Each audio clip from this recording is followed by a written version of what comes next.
Hello again, everyone. Today I am profiling a book that I made that sort of incorporates my love of mixed media and my newfound interest in die cuts and Tim Holtz type products. So I'm just going to get right in here and kind of tell you the things that I used to make it. And I was going to say the inspiration behind it, but I think this was just playtime. I don't think I really had any other idea other than I've been really into bookmaking lately. So this, the structure itself is a die from Eileen, and it's a die cut. So I used, what did I use? Did I use mat board? Anyway, I used a thin, rigid surface to cut out the components of the book, and then I put it together per the instructions, and then everything else was just sort of embellishing and making it my own, and adding this little clasp. This is not part of the design, but I got these little clasps off of Amazon, and then I added one just because I thought it was kind of a cute way to close it. So this book is not really a traditional book structure. It's almost like a book box, but it's, well, you'll see when I open it up. It's a little bit more boxy and has some more compartmentalization than most books. All right, so I'll show you the front and back. So this front area, so these are die cuts, Tim Holtz die cuts, and then some of the Tim Holtz papers underneath. And then on the back, I went a little bit of a different direction. I put, I think this was just like a generic die cut, I can't remember, that makes these little pockets, and I cut it out of one of my pieces of mixed media paper that I'd kind of done. It might have been one of the papers where I essentially just wiped my brush off while doing other work. And then I did try to incorporate that same die cut, actually, because this is cut down, or I think it's this one. These are both actually cut down to size here. And then I had scraps of that middle one, so I put them on here. I put a little die cut Tim Holtz bird here out of his paper. And then I have some little ephemera bits. Oh, and I did want to say that this little title here, Curious Things, that is also from Tim Holtz Ideology. And in here, I'll just show you the things that I have in here. These are all little die cuts that I could either incorporate in some way, or, you know, I know where they are, so I can grab them out of here. So this is like a little picture wheel. This is a slide die cut. I just have a strip of paper back here in the larger compartment. And then here I have little bits of Tim Holtz stuff. And then I did put a handmade by sticker on the back in a little label. And whether I'll end up using these papers that are back here, I don't know, but it does make for a nice little storage area for those kinds of things. And I already showed you this side with the clasp. And then here, so all of this tape is Tim Holtz fabric tape. And I have to say that I've been a little bit disappointed with its tackiness. I don't know if that's because, you know, maybe there was something on the paper that was preventing it from sticking, but these in particular here come up all the time, and I have to just push them back down. I actually tried putting glue underneath when they weren't sticking down, and that didn't work either. So I'm not really sure what to do about that in the future. But because the title of this book is Curious Things, I found some little word stickers and put them here. And then again, some little die cuts. And all of these things back here are Tim Holtz. And you can see that I have elastics inside, kind of like a traveler's notebook in order to keep everything together. So let's go ahead and get into the inside here.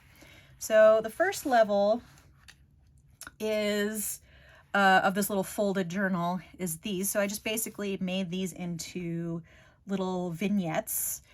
The secret of everyday things, if they were let to fly, and then put little birds. Again, the word stickers and all of the die cuts used here are Tim Holtz as well, and more of that fabric tape. And then as we get on the inside, so this is the middle part, but I'm going to show you the two edges first before I go through those. So this, I made a little pocket out of a artist trading card. Might not be exactly be artist trading card size, but this was one of the little assemblages that I made in Fodder School 1, one of the lessons there.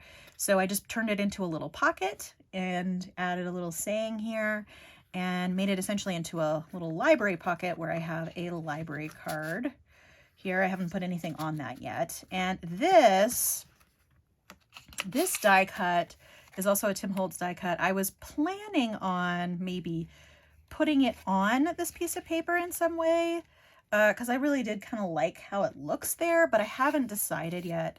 And in the meantime, it seems like it's getting a little beaten up because I'm shoving it into this small little space. But that's still to be determined on that side. So then on this side, I have another little die cut. This one is Tim Holtz, I believe, that just basically has little pockets. And much like the back, I just have little bits of ephemera. I put one of my handmade stamps here on this. One thing that I'm kind of struggling with these kinds of things that make pockets is I kind of wish I could fit more in them, but they sit pretty flat. So I'm trying to figure out how I might be able to create more space in there just so that things aren't shoved down in there. But if anybody has any tips on that, feel free to mention. Okay, so now I am going to start talking about the middle. Oh, and the backgrounds here are all the Tim Holtz background papers. And this is a little pocket that I put in here, but I only really have some scraps of paper.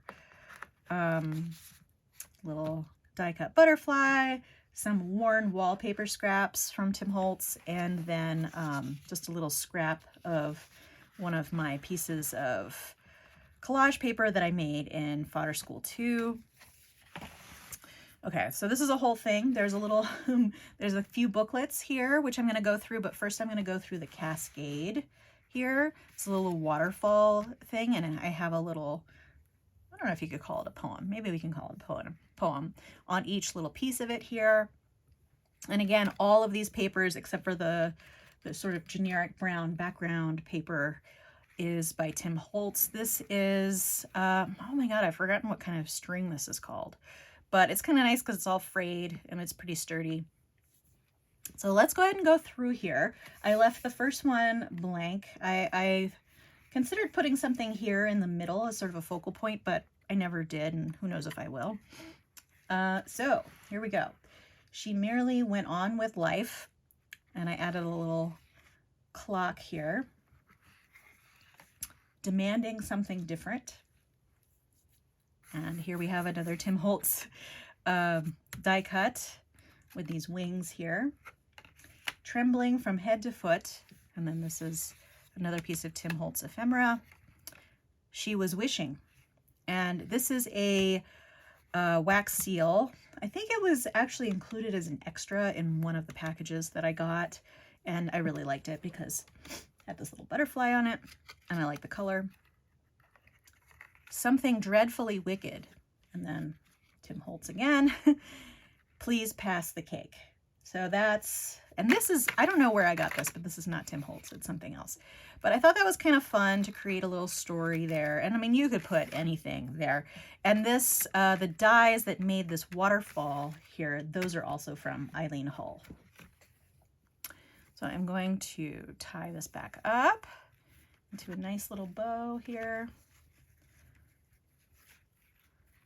All right, so now I'm going to get into these notebooks over here. So all of these notebooks are held in traveler's notebook style. There is some elastic holding them in. There's, I guess you really could put 4 because I'm leaving the one with the knot without anything on it. So I've put 3 notebooks on here or in here. And I have this larger one, and then I have these 2 smaller inserts type thing that I made with little file folder die cuts. And in these, I've kind of incorporated papers that I made in Fodder School 2 as little assemblages. And so basically, I'm just turning this into a display for those items. And here's some fun with some die cuts as well. Harvey is one of my favorite older movies. If you haven't seen it, it's really delightful. It has Jimmy Stewart in it. It's a really sweet movie. I highly recommend it. One of my favorite oldies for sure. But down here I have A Much Misunderstood Gentleman, which if you've seen Harvey, you'll know what I mean by that. But I'm just going to leave that out there. I'm not going to do any explaining. If you haven't seen Harvey, I highly recommend it. And it's suitable for all ages too, by the way. Very wholesome. Okay. So going through here, I just left, so some of these papers that I used here, they were just sort of scrap papers to make the paper inside. And I worked with whatever was there and put these assemblages in. So like these paint, I don't even know what they are. They were like, you know, I had extra paint, so I put it on the paper, and that's what I was working with there. Because these have some things that are not, well, some of these papers are water soluble still, so that's, the glue ended up loosening that up, but I mean, I kind of like it that way. And there we go. So I basically just put one assemblage on each 2-page spread. And here's some more of those paint lines. And again, some bleed from the heavily inked paper here. And there we go. And one nice thing about these too is if I don't like the way these look in here anymore, or if I want to switch things out, I can always take these out and put different things in them. So the only things that are permanent are the things that are glued down. All right, and again, these papers are all Tim Holtz papers, which I think for the most part are very beautiful. I really like the fact that I've been able to find really awesome papers from him. Okay, more little assemblages. And this again was a scrap piece of paper where this might have been where I rolled off a brayer or something with the paint, because just given the texture, I think that might have been what it was.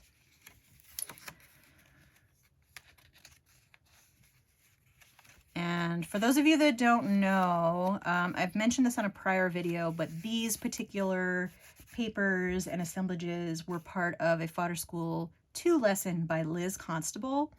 And I love, love, love her style, and her teaching style is really, really nice.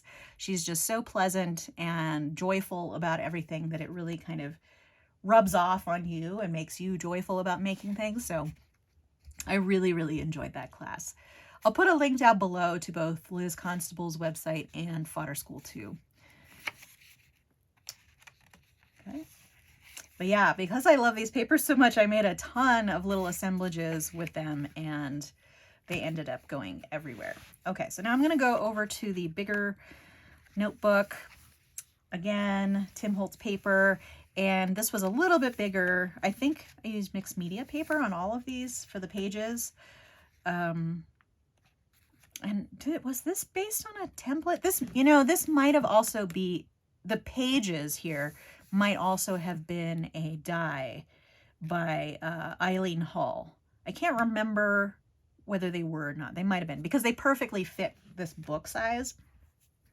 I'm pretty sure I did that. But again, just some assemblages. They're just a little bit bigger here.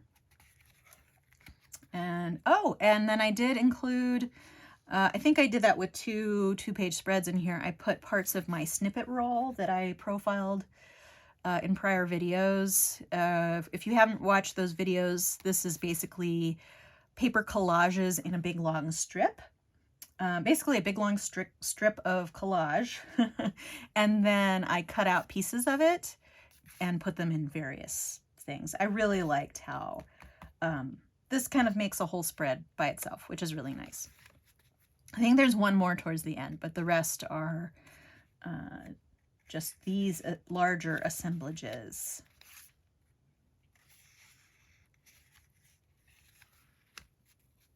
And again, they're just little abstract pieces that don't necessarily have any particular meaning, but I really, really love looking at them. So that's part of why I decided that this book was going to be a little display for these things. Okay, and then here we go is the second page of that snippet roll. And for the most part, the snippet roll contains Tim Holtz products, but it also contains things like handmade stamps that I made. This is also a handmade stamp, but it has a big, I don't know if it was a sticker or a rub-on or whatever, but it had a different image on the top. So that was a fun process. I'll actually put a link down below to this video where I made this snippet roll, so you can kind of see how I made it and get more details on it. And so there we go. That's the last page. Love, love, love these collage papers. Liz Constable, highly recommend. She teaches her own classes, and also you can still enroll in Fodder School too. Once again, I am not affiliated with them. I just really, really love the class. I mean, as with any class, there's probably some downsides to it, but overall, it's added so much joy to my life that I feel like I can recommend it highly. All right, so that's the tour of this little book. I've been making more books like this just because it is kind of nice to have sort of a long-term project like this, because this took, I think I made this over several months. I started with the basic structure and then started building up the papers and all of that. And I like, for why I added the tape is I didn't really like the look of the raw edges here. So I added the tape, and then, you know, it just sort of evolved over time. But it was lots of fun to work on. And I actually have quite a few, yeah, so you can see how the tape is coming up. So annoying. For some reason, it's not coming up on this side. So I do wonder if I had something, like maybe some excess dried glue or something that just didn't work well with this. Or maybe I took off the strip and replaced it. So that could also be it. Getting rid of some of the sticky. But it's just kind of annoying that it's on the spine that you would see. What was I saying? Oh, so I have a variety of journal dies, and I think I'm going to keep making these. There probably won't be all the time, you know, in direct succession, making one after another, but I do like having these as sort of long-term projects on the side. And I think that's more of how I view the Tim Holtz products, as it's not, you know, it's not my main passion with the die cuts and everything, but they really do make for somewhat easy art making. I don't want to say easy, but you know, if you have pre-made pieces, it's a lot easier to put things together than if you have to start from scratch.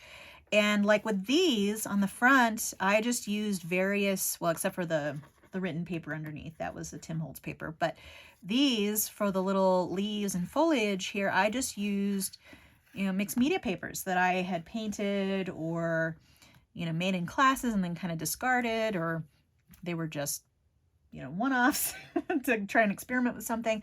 So it's a good way to use those papers as well. You kind of do have to, though, have somewhat thicker papers. Like if you have super thin collage papers, I'm calling them collage papers, but they're not collaged. At least these aren't. I'm calling them collage papers because they were papers I would use for collage. But basically, they're just sheets of paper with various media on them. I guess you could call them mixed media papers. But it's a really great way to use those, but only if they're a little bit thick. I think these might have been mixed media paper or something thicker like that. Not necessarily watercolor thick, but watercolor paper thick, but somewhat thick. They just can't be super thin pieces of paper because they'll fall apart, especially with an intricate die like this. All right, well, I think that's all I wanted to talk about. I hope you enjoyed this video. If you did, please give it a like. If you would like to keep track of future videos on my channel, feel free to subscribe. I hope to see you next time, but in the meantime, have a great day. Thanks so much. Bye.